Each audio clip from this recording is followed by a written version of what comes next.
Good evening, ladies and gentlemen. It is 7 o'clock. We will call the Common Council to order. I'm going to ask our clerk to take a roll. Alderperson Grisham. Here. Haas. Here. Keene. Here. Lysick. Excused. Reinke. Here. Rote. Here. Stefanski. Here. Turner. Here. Vitale. Here. Weigel. Here. 9 present, 1 excused. We have a quorum. Please rise if you are able and join us in the Pledge of Allegiance, which will be led this evening by Alderwoman Grisham.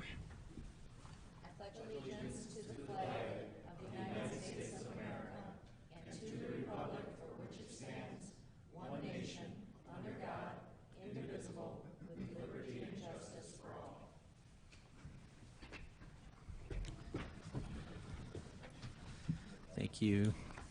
Moving on to Section D of our agendas, we have 3 public hearings this evening, and I will ask the clerk to read out public hearing number 1. Ordinance to amend Section 19 of the Wisconsin Municipal Code relative to updating regulations for child care centers, nicotine sales, and other minor changes. Thank you. Mr. Scher?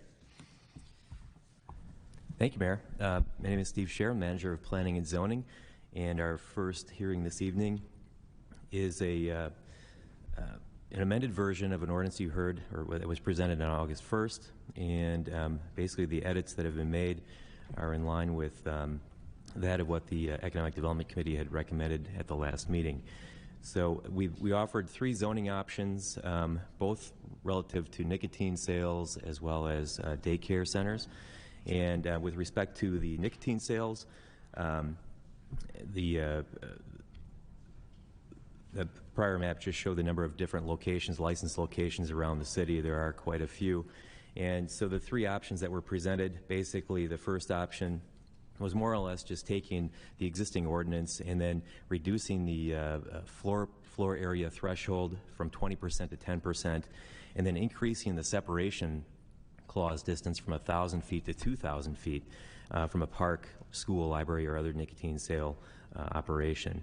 Option 2 is the option that Council had selected, and that the purpose of this ordinance amendment this evening is to prohibit new nicotine sales uses with more than 10% of floor area devoted to nicotine types of products and sales. And the third option was an outright ban on new nicotine sales uses. So option 2 is what the ordinance before you this evening states with respect to nicotine sales. The child care portion of the ordinance focuses on aligning our zoning ordinance with the state statutes. Previously, small daycare centers of 4 to 8 children were considered conditional uses, meaning they had to go through a public hearing process like this in order before they would get occupancy. The state statutes more or less says that small daycare centers need to be permitted, and that's more or less what our new ordinance is doing. It's taking those, reducing the barriers to opening a small business in the city, allowing small centers with minimal impact on neighborhood settings, and what we did within this ordinance is establish some definitions to better define daycare uses within the zoning ordinance. I'll get into those next. The first type of use, this is the small family child care home. This is a dwelling, so if you're doing some work from your home and looking after between not more than 8 children, you're a licensed operation, you would be considered an accessory use within accessory limited use within all of our residential commercial districts, as well as 3 of the 4 commercial zoning districts. The caveat here is that there are some criteria with these small daycare uses. For instance, the criteria is indicated here in this third bullet point. They'd be permitted only if in a 1 or 2 unit dwelling, and only one dwelling unit operates the family child care home, and the operator resides in one of the dwelling units. So in other words, if you have a duplex, you don't have 2 different daycare providers in that duplex. You have just one of those units where the person resides can offer a small daycare care home. The second category of daycare is child care center. That's 8 or fewer children, and that's a facility. It's more of a commercial facility that's licensed and operated by a provider. It's going to be considered a conditional use in all of our residential zoning districts, and then most of the commercial and industrial zoning districts as well. with the exception of the C1 downtown district. Now, these are 8 or fewer children, but more commercial in nature. They could be in a residential setting, but when in a residential setting, they will be considered conditional uses. And the third category is a group child care center, and that's 9 or above licensed facilities. These are commercial, typically in churches, or they could be standalone facilities. Again, they may be allowed in residential settings as well as commercial and industrial settings, but across the board, they are considered conditional uses. So that is the conclusion of my presentation. Plan Commission has recommended approval. This new public hearing this evening has been published and noticed in the official paper. Thank you. Thank you. Are there any questions from the members of the Common Council on public hearing number 1? Mayor Devine? Alderperson Keene. Steve, just to clarify, for the nicotine, the option 2, that still has the regulation of the 1,000 to 2,000 feet between schools, other nicotine sales? It does not. The option 2 is purely just 10%. If you have 10% or more floor area, it's prohibited. So it's kind of like if 10% or greater, not allowed. Whereas in our current ordinance, it's 20% or more, then 1,000 feet separation from those things. But so this is stricter, but it does eliminate that separation clause, because if you're more than 10%, then you're just flat out not allowed. So you could have a store that's 10% and next door have another one that's 10%? 9%, 9.9, yeah. Yeah. Right, yeah. Okay. Yeah. Thank you. Yep. Thank you. Any other questions from the council? Seeing none, are there any questions or comments from the members of the audience on public hearing number 1? All right. Seeing none, we will close public hearing number 1, and I will ask the clerk to read public hearing number 2. Conditional use permit for Wedgewood Motor Works, a proposed light motor vehicle service use at 5110 West Lincoln Avenue. Thank you. Mr. Scherer. Thanks, Mayor. Wedgewood Motor Works is a higher-end maintenance and mechanical repair facility that wants to locate at 5110 Lincoln Avenue. This is on the far eastern stretch of the city limits, and they aren't proposing any interior changes or exterior changes to the property. The property is zoned light industrial and does permit light motor vehicle services as a conditional use. Their hours are from 7 a.m. to 3 p.m. This is just a sample of the types of vehicles, classic vehicles, higher-end types of vehicles, sports cars, and so on. They're going to be leasing about 5,000 square feet of space. They have sort of a low number of customers per month, 8 to 10 per month, because they're dealing in higher quality vehicles, the classics, so to speak. So they take a lot more time and effort, and it's a little bit more lucrative in terms of, compared to the 10-minute oil change. So there's a lot more skilled trade that's going into these cars, repairing them, restoring them, and so on, and keeping them running. So this is going to be an indoor use. There won't be any exterior repair work going on, all within the building. They do have under lease, 6 outdoor parking spaces, 4 of which would be for staff, and then the other 2 for the occasional customer that comes in and checks up on their vehicle.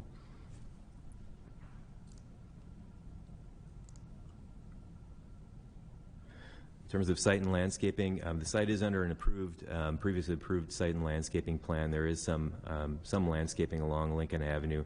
The site is primarily built, though. There are some perimeter landscape areas which are there and growing. The expectation or the requirement from a property maintenance standpoint is that those be maintained and kept healthy, and that's what our enforcement team will do to ensure that stays. In terms of the Planning Commission recommendation, they have recommended approval last month, and it's been properly noticed. There have been no objections or comments to date. Thanks. Thank you very much. Are there any questions from the council on public hearing number 2? Mayor Devine. Alderman Weigel. Steve, if I understand correctly, this is not a new business per se, but they're new to West Dallas. They're relocating from a previous location. Yeah, I believe on somewhere in the north side of like Brown Deer Road. They may have one time leased a space on Burnham Street for a short period of time, but otherwise they're moving back to the city. Okay, so, and it's not, but showing what their business model was, this isn't where cars come get like towed in at a wrecker at 2 o'clock in the morning. These are restoring classic automobiles, that type of thing. That's correct, yeah. Thank you. Any other questions from the council? Okay, seeing none, are there any members of the audience with questions on public hearing number 2? All right. Seeing none, then we will close public hearing number 2, and I will ask the clerk to read out public hearing number 3. New application for noise variance permit for Oak Brewing Company, 6751 West National Avenue. Thank you. So we have, it's a little bit of an altered format for this noise variance application. Oak Brewing Company at 6751 West National Avenue is seeking a variance to the regulations regarding decibel limits under subsection 6, as well as sound reproduction and amplification limits under subsection 8. So I will start the hearing like our regular public hearings. We will open it up to the applicant first, if they would like to address us on this issue. If you please come up to the podium here and hit the little person button that will light up your microphone and give us your name and address for our record. Good evening. John Anopa with Oak Brewing Company, 6751 West National Avenue. Requesting the noise variance mainly for our volleyball leagues. We do have an expansive patio where we have music playing regularly, but this last season, which is just finishing up, we have 62 volleyball teams, and we're looking to expand that in the future. The last game of the night would be at 10 p.m., so finishing up by 11 p.m. typically. We have been turning the music down around 10 p.m. as it is today, and certainly want to be a good neighbor to our neighbors, but would like to be able to play music a little bit later into the night to entertain our guests. Thank you. Anyone on the council have questions at this point, or we can come back? This will ultimately be defaulted to the Public Safety Committee, but yeah, Alderman Weigel. So, Marty, turn on your microphone. Thank you.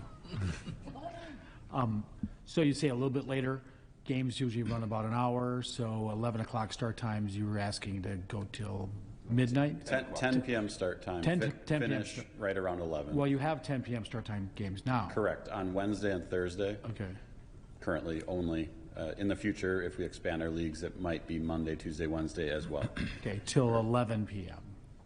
Till 11, yes. Okay, so you want to, because right now you'd be allowed to essentially play the music till 10 p.m., and you're asking for an extra hour going till 11 p.m. Correct. Okay, and this isn't about bands inside or bands outside. This is essentially pre-recorded music outside on speakers? Yes. Yeah. Okay, thank you. Alderman Vitale. Yeah, I don't really foresee any problem with the, to extend it to 11 p.m., really, the variance, because really it's not heavily residential there in the surrounding, really. You got Pick and Save. Behind, you have the hospitals, you know. I mean, you know, the point is that I don't foresee any issue to change it to 11 p.m. Thank you. Mayor Devine. Thank you, Alderman Vitale. Alderperson Grisham.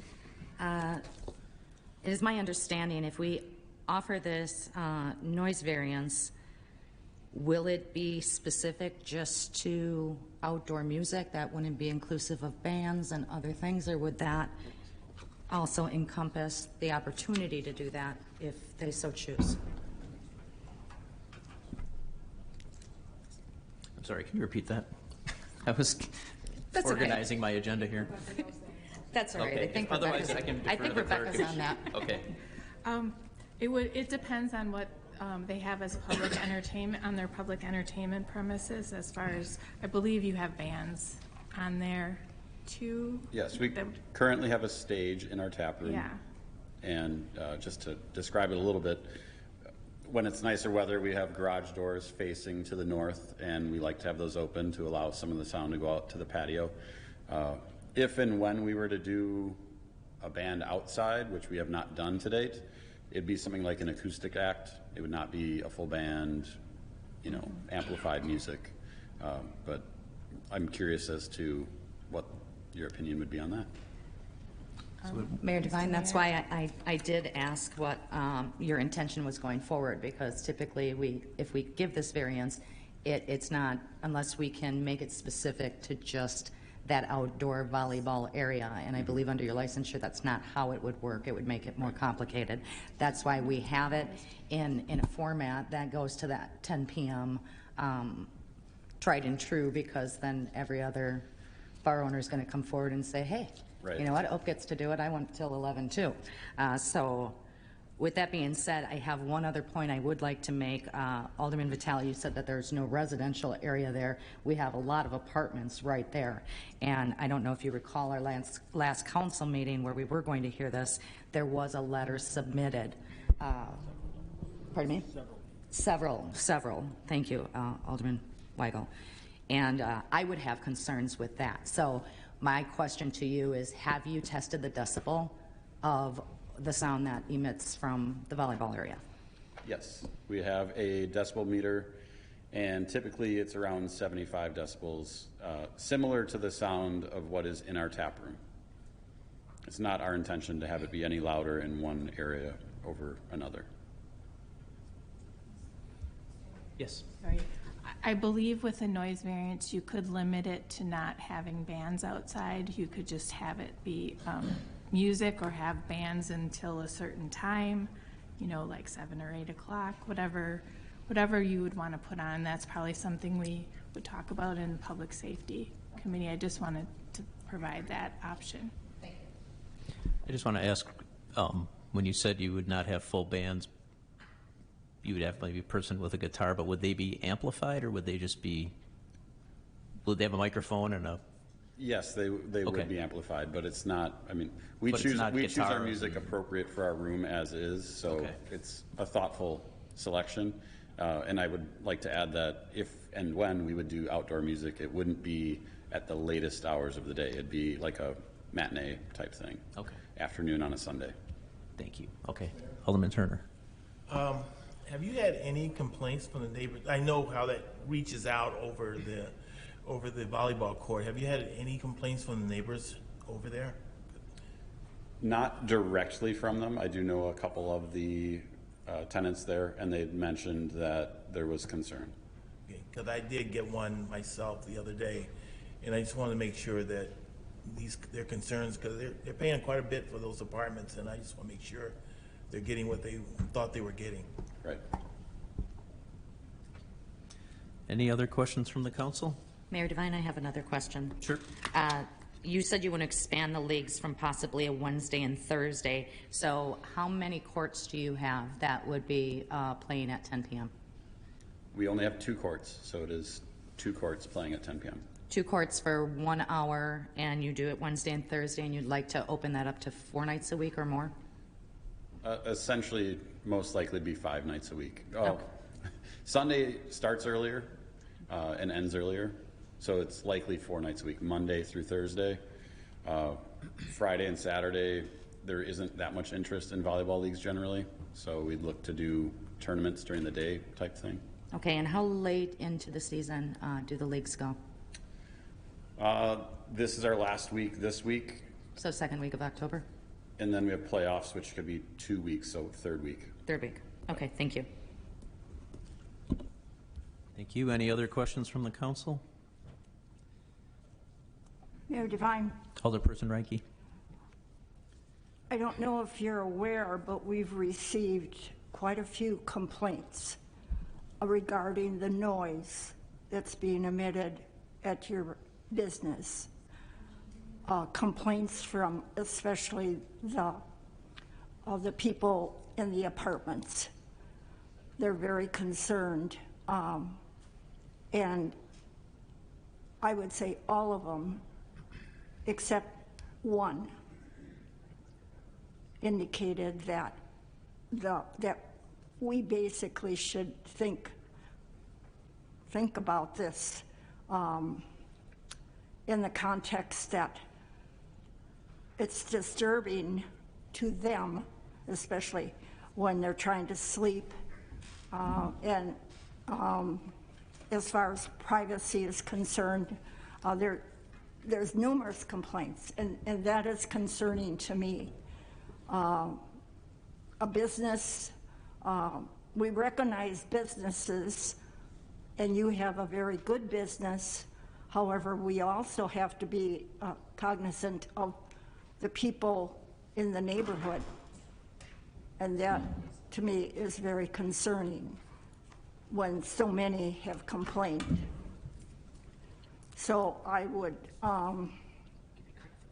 ask the council especially to think, if you were in these apartments, how would you like the noise till 11 o'clock almost every night?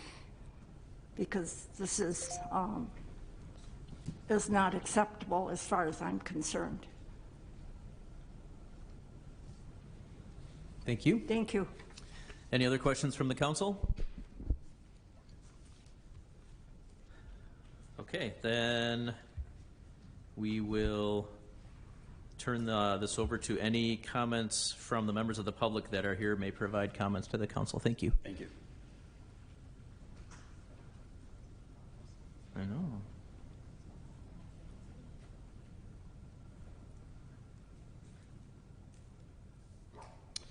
Hello, everybody. My name is Neil Stefik, current resident over at the Mandel property. I think there's a little confusion here. The letter says noise till 11 p.m. I think it should go to midnight. I think it should be louder. We were told this is the place to be for the young, exciting people to move to. We went to energy, what South is bringing. Shutting it down early, making it quieter is not what we want. We want the excitement. We want the noise. We want to be the place to be. I don't know who's complaining, because everybody I've talked to loves Oak Brewery. We love being there. We love what they're doing. We want to go at least an hour later, at least. I'll leave it at that. Thank you. Thank you. Anybody else from the public wish to provide comments to the Common Council?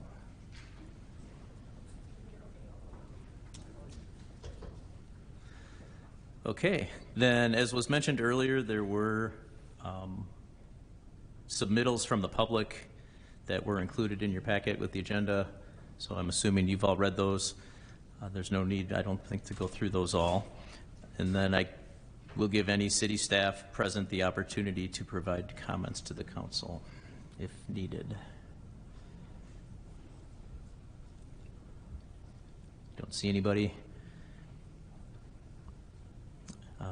Okay, so all the comments have been made. Am I missing anybody?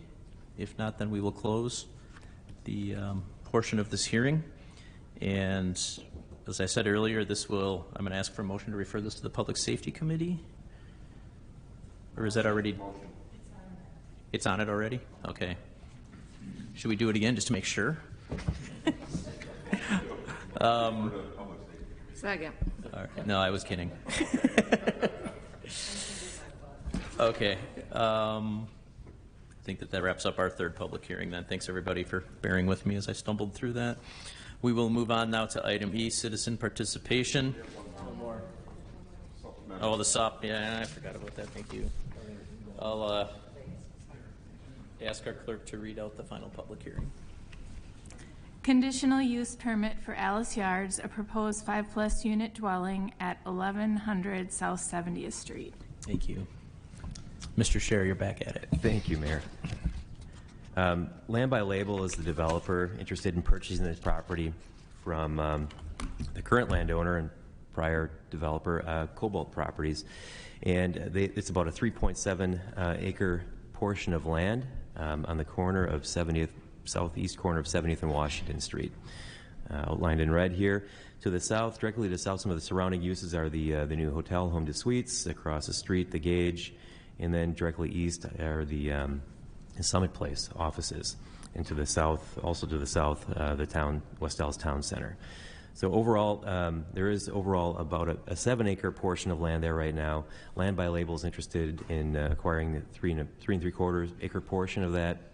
And then the timeline for construction is they would build this in the summer, start the summer of 24, and then be ready to lease in the summer of 26. The property is zoned C3 commercial, and whenever you have apartments of more than five units in a commercial setting, it prompts a conditional use permit. So just taking a closer look at the site plan, the overall property is orientated towards 70th Street as well as Washington Street. One of the unique features is that one of the primary access points is off of 70th Street, aligning with Washington Street, entering into a central courtyard with various amenities, surface parking, pool, patio areas, barbecues, patios. There's also a clubhouse. But one of the central features is the connectivity through the site from the public right-of-way of 70th through the site, through a central corridor here, and then eventually pointing, running out the other side towards Summit Place into a parking lot. That site to the east could potentially also be redeveloped. It's not a subject of our public hearing this evening, but just saying that it is sort of on the radar potentially for future development as well. These are just sort of an example of some of the amenities within the center that Land by Label is proposing. The clubhouse area, which is connected by a breezeway over the top on the second floor. And then there's also rooftop terraces, a pool and deck patio area, and then a dog run. One of the main design drivers, again, is that central corridor, the connectivity through the site from 70th Street. And there's also connections from between the hotel and this new development. And then that all leads through that central greenway area underneath that second floor clubhouse area to the east. In terms of the architectural plan, the buildings are actually connected via that breezeway as well as the underground parking. There's two levels of parking, one underground and one at grade.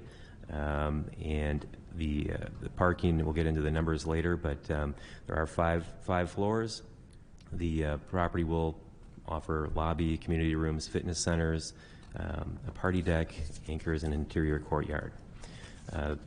The 5 floors are varied, as you can see from some of the renderings here, with sort of articulated roof lines, capping features, balconies. There really aren't any blank wall spaces. There's several windows throughout, as well as the variation in roof line. The exterior materials consist just summary of just brick, Nichi-Ha wood panels, and a flat cement board panel. Nichi-Ha, yeah, it's a cementitious type of faux wood panel, but you can see it here. It might be easiest to see here on this community area. That would be this material here. It's also represented in the balcony areas and as accent panels on some of the units facing 70th Street. And then this portion of the building here, the base, and then some of these columnar portions that rise up to the upper floors are all brick. And then you have the fiber cement, flat cement board panels, which are these lighter colored panels here. Moving on with the architectural plan, underground parking as well as first floor parking. There will be a layer, a segment of townhomes along 70th Street. So behind these townhomes that align along 70th Street will be parking behind. So these townhomes are actually walk-up styles of units and larger floor plans at the ground level. But otherwise, several full-height windows, balconies, corner features, wrapping the corners, signage, and canopies that add interest to the building and give it a new modern look, but also respect some of the heritage of the older industrial corridor, that sort of canyon of buildings along 70th Street, as you may have noticed in that first slide with the old East Office building from Ellis-Chalmers. The unit mix is of the 246 units, primarily 2-bedroom as well as 1-bedrooms, but there are also some studios and 3-bedroom units. Be 383 parking stalls in total. 179 of those are underground, 122 are on the first floor, and then internally about 19 parking stalls within that courtyard area. here. And then on the east side of the building, this is 70th Street and Washington Street here. On the east side of the building, there's another 63 parking stalls that would be under the control of Land by Label that could be used for additional surface parking. There will also be bicycle parking, 49 indoor and 8 outdoor spaces. Just a closer look. This is probably easier to see some of those townhome units and how they butt up to the first floor parking behind. And then this is the access off of 70th. There's an entryway to the north and just sort of wrap around, come back out this way. This is on the first level. There's also, if you wanted to go down to the lower level to the garage, underground parking, you would come down a ramp this way, access the lower level parking beneath this. And then this is just another access point to the south, around and back. There was a traffic impact analysis conducted in 2020 as part of the prior developer's proposal, which proposed a retail and office. And that, with this new development, there's going to be less trip generation, fewer trips during peak time and over a 24-hour period than there would have been with that past office use development. So the trip generation is roughly about, as it highlighted here, an 80% reduction in peak hour and daily weekday trips on this parcel. So the Plan Commission has recommended approval, and there have been no objections to date. It's been properly noticed, and concludes my presentation. Thank you. Thank you very much. Are there questions from the council on 3A, 4A, 3A? Mr. Mayor? Alderman Weigel. Steve, you mentioned the bike parking. I assume that's, where is that in here? Is it all in one place, or is it half in one building, half in the other? It'll be spread out throughout, and in fact, I don't know if this floor plan actually details that, but that will be is on the Land by Label's checklist to sort of identify that within the building and on site. And there's one elevator per building in the middle? We've got here. I'm not seeing it. I'm sorry. Oh. We have the developer here. They can probably better identify that. Yeah. So I see the swimming pool in the middle. Yep. And is the elevator due north of that? Emily's up, Marty. She's Okay. here. Yeah, hi, Emily Cialdini, Vice President of Development with Land by Label. So there's 4 elevators, 2 in each building. So in the kind of central C shapes of each of the building, there's an elevator on each building. And then at the east end of the building, which is top of page here, there's 2 elevators there along with stairs. Okay. Thank you. Yep. Is that everything? Yep. Mayor Devine? Alderperson Grisham? I just want to actually make more of a statement than I have one question. I did sit in on the Plan Commission meeting, and I want to give props to you, Emily, for your presentation. I truly enjoyed it. I need to make a statement in behalf of those that have mixed feelings on these developments that are coming in for, apartments. Do we need them? Do we not need them? Why are they priced as they are? It's a plethora of commentary on it. I think it is a benefit to the community. I absolutely support the Land by Label design. The only thing that I would like to see more is more homage paid to that historical area. I do like the sleek design of the building, but I think, rather than having and I don't have any offense to you on this, more cookie cutter projects that look the same to make yours stand out, make yours unique, and I would think that was your objective in your presentation. So that's more of my statement. My question is, though, we're looking at how many stories on this? Yeah, so it's a 4 to 5 story building. So the majority of the building is 5 stories. The 4th floor steps down along 70th Street right as you drive into the project, and then again it steps down at the center of the project on the east side, adjacent to the clubhouse. Okay, thank you. Yep. And I think it was mentioned at one point, and Alderman Road had mentioned, as these buildings and structures get larger and larger, is our fire department equipped to handle size buildings like this? And going forward, have we put thought to that? And that's just what we need to look at. And I don't know because Chief Pooler's not here.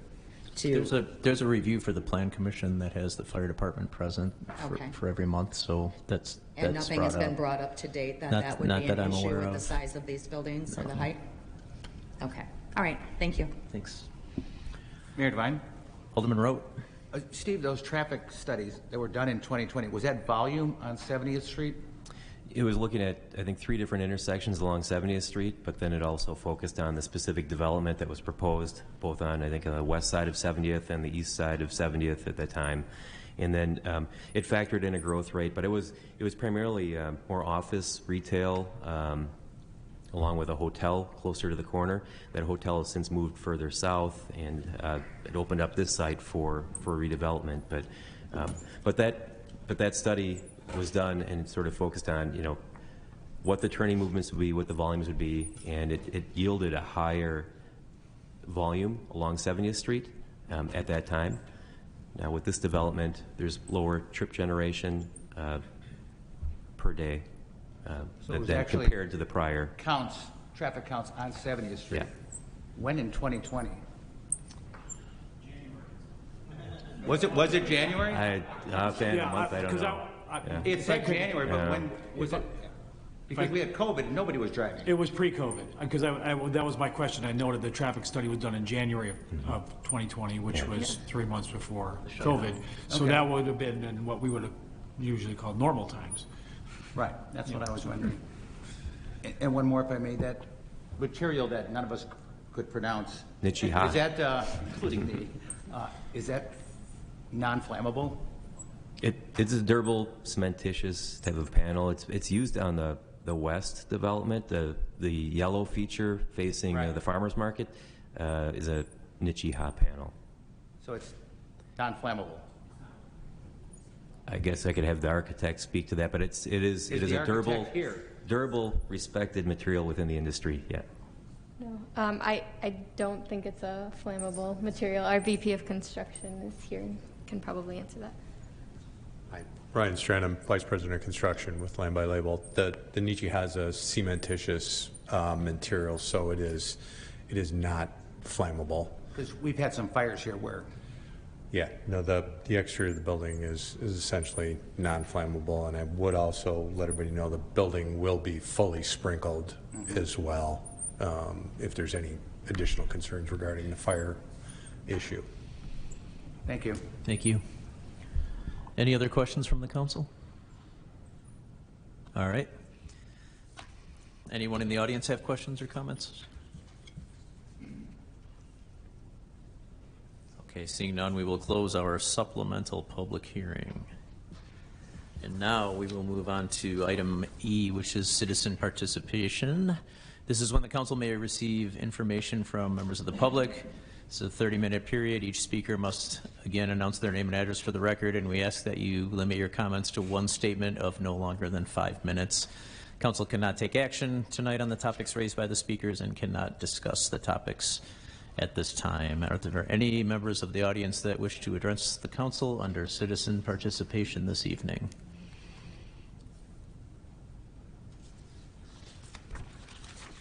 All right. Seeing none. Moving on to item F, our standing committees will be meeting during our recess. Those room numbers are listed on the top of page 2. If any of you are here for a license or a permit or a specific item that's on the agenda, this will be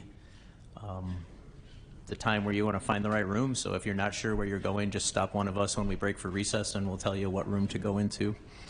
I just want to bring up one thing for the mayor's report. Last night at Oak Brewing, we hosted a preview party for a project that the city has been working on with Discover Wisconsin. And I want to thank the council members that attended. It was full of business owners and residents and people that participated in the episode. This will be going live on Wednesday, tomorrow at 4 o'clock. It will be released on the Discover Wisconsin app, website, and YouTube channel. And then we will be posting teasers on Facebook and our social media channels, Twitter and Instagram. On Saturday, October 7th at 9 a.m., Discover Wisconsin will release the full episode on Facebook, and at 9:30 a.m. on Fox 6, Channel 6 in Milwaukee, the episode will be airing. So please look out for that, share it, spread the word. It's a really excellent piece put together featuring many of our local businesses, reps, and residents. I want to thank Ope for hosting us last night, and hope everybody will look forward to sharing that information and that piece of publicity for our fine city. That does conclude the mayor's report this evening. Moving on to item H, do we have any reports from the alderpersons? Mayor Devine. Alderperson Grisham. I just want to acknowledge one of the businesses in District 3, Bread Peddlers. They celebrated their first anniversary in our district, and they are growing. Their hours are going to include evening hours with their patio open on the rooftop, and I just wanted to give a big congratulations to them. Thank you.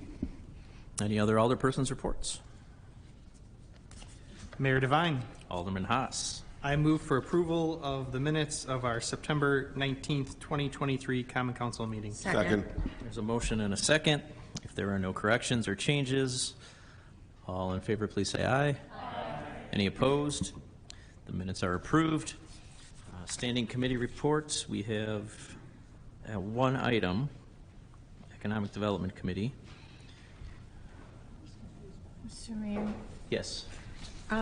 Several months ago, the Public Safety Committee recommended granting of this, but it was held in the Common Council for them to get an occupancy permit. I'm not sure what the status of that is, but Mr. Mansmanian maybe could fill us in on how close they are to getting the occupancy permit. There was some thought that it would be prior to our next council meeting, so we didn't want to have them wait to the next council meeting. Which business is this for? LA Pub and Grill on 5832 West Lincoln. Yeah. So construction is moving forward. They've passed the majority of the rough inspections. Occupancy would be contingent upon them closing out all their building permits. We have not done any HVAC inspections. I talked to the construction inspector today, and he's confident in the status of the project and it moving forward. I think we could move forward with occupancy while the exterior is still under repair, with the understanding that, you know, it continues to move forward and progress. Thank you. Questions? Mayor Devine. So Keene. Occupancy permit has been issued or it has not? It has not. It's still under construction, so. But they don't foresee there being an issue? No. With occupancy, but not all inspections have been fully completed? Correct, yeah. So inspections are moving. They're moving slowly, but it is moving forward, so. Mayor Devine. Yeah, I would suggest that we hold this item until we're closer. I realize we're hearing progress is being made, but we need occupancy at the time before we give out a liquor license. Mr. Mayor. Alderman Vitale. Yeah, I believe we did already issue 3 months ago, 4 months ago, we did approve the license for that location. I mean, we should be on records, I believe. That's a liquor license. So the fact is that the building, which, was in the spare condition, really, was totally disastrous. So for Mr. Bergerino, it's been kind of a really, a lot of expenses, a lot of work to conclude this project, and try to get the business rolling, so. But I thought we did issue the license already, the liquor license. Can we check it out sometime? And see where we're at with that, really. Alderman Weigel. Mayor Devine, thank you. Mike, so are they days, weeks, or months away from being done? Weeks. I would say weeks to months. Okay, so our next meeting's in 2 weeks? So I think we can certainly hold it over beyond until then? that. We're not delaying him. There's no way he would be opening in the next 2 No, weeks. we still have, outstanding rough inspections. We have to do finals. Yeah. There still has to be a hood Yeah, test. and so we can a get an number of update. things We can that get an update in 2 weeks. Yeah. Okay, and they may be all done in 2 weeks. Sure. Or 13 days or whatever. So, okay. Yeah, I agree with Alderperson Haas that this would be best held. Mayor Devine? Alderperson Grisham. Just to reiterate, I would also support to hold, and Alderman Vitale, that was all contingent on their occupancy sign-off and whatnot. So as Alderman Weigel said, this isn't putting, it's putting the cart before the horse, so to speak. And if they need to be signed off in all those other areas, I don't think this is going to be a problem that they come back and we rehear it in the next couple weeks. And if it goes a month, then it goes a month. Thank you. Thank you. So was there a motion? If we need to make a motion to hold it, I move that we hold. Second. Okay, there's a motion and a second. Any other discussion? All in favor? Aye. Any opposed? Ayes have it. It's held. And Mayor Devine? Alderman Haas. If there are no requests for separate action from any council members, then I move for approval for the items of the consent agenda as listed in our printed agenda. Second. All right. Any discussion? If there's no discussion, I will ask the clerk to call the roll. Alderperson Grisham. Aye. Haas.